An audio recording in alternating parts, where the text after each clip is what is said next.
Assalamualaikum warahmatullahi wabarakatuh.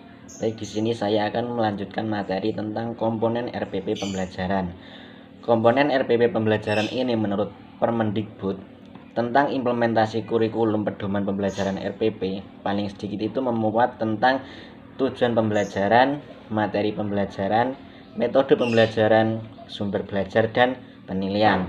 Nah, dari komponen-komponen tersebut secara operasional dapat dijelaskan kembali, yaitu yang pertama identitas sekolah.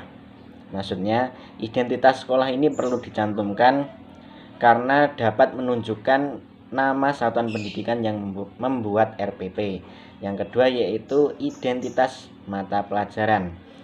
Identitas mata pelajaran ini meliputi tentang satuan pendidikan, program studi keahlian, kompetensi keahlian mata pelajaran atau tema pelajaran, kelas, semester, dan jumlah pertemuan. Yang ketiga yaitu alokasi waktu. Alokasi waktu itu ditentukan sesuai dengan keperluan dalam mencapai KD dengan mempertimbangkan jumlah jam pelajaran yang tersedia dalam silabus dan KD yang harus dicapai. Yang keempat yaitu kompetensi inti.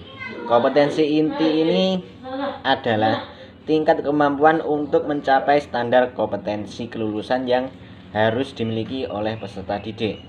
Nah, kompetensi inti ini merupakan gambaran secara kategorial mengenai kompetensi dalam aspek sikap, pengetahuan, keterampilan yang harus dipelajari siswa, kelas, dan mata pelajaran.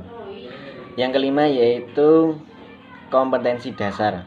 Menurut Permendikbud tentang standar proses mengemukakan bahwa kompetensi dasar merupakan kemampuan spesifik yang dikembangkan dari kompetensi inti yang mencakup sikap, pengetahuan, dan keterampilan dan terkait dengan mata pelajaran yang diperoleh. Yang keenam yaitu indikator pencapaian kompetensi. Indikator pencapaian kompetensi ini adalah perilaku yang dapat diukur atau diobservasi untuk menunjukkan pencapaian kompetensi dasar tertentu yang menjadi acuan penilaian mata pelajaran. Indikator pencapaian ini dirumuskan dengan menggunakan kerja operasional yang dapat diamati dan diukur. Yang ketujuh yaitu tujuan pembelajaran. Tujuan pembelajaran ini menggambarkan proses dan hasil belajar yang diharapkan dapat dicapai oleh peserta didik sesuai dengan kompetensi dasar. Nomor 8 yaitu materi ajar. Materi ajar memuat fakta, konsep, prinsip, prosedur yang relevan dan ditulis dalam bentuk butiran-butiran sesuai dengan rumusan indikator pencapaian kompetensi. Yang kesembilan yaitu metode pembelajaran. Metode pembelajaran di sini digunakan oleh guru guna mewujudkan suasana belajar dan proses pembelajaran agar peserta didik mencapai kompetensi dasar atau seperangkat indikator yang telah ditetapkan. Pemilihan metode pembelajaran itu disesuaikan dengan situasi dan kondisi peserta didik. Yang nomor 10 yaitu media pembelajaran.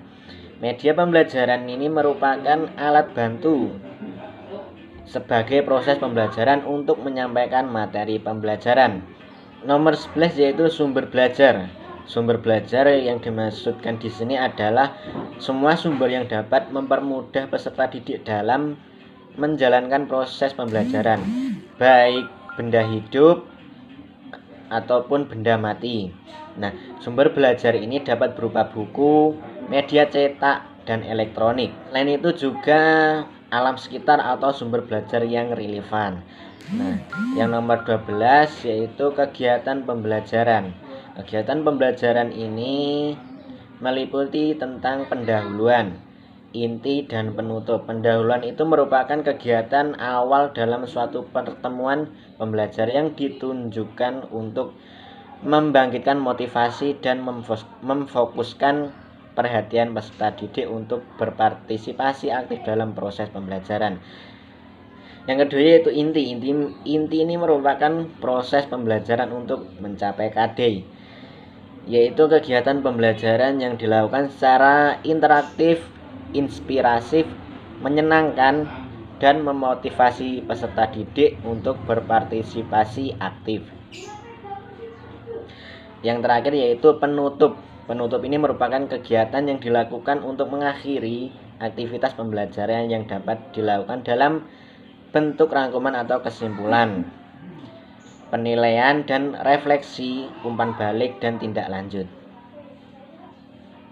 Baik, mungkin itu yang dapat saya sampaikan. Untuk materi yang selanjutnya akan disampaikan oleh teman saya. Terima kasih.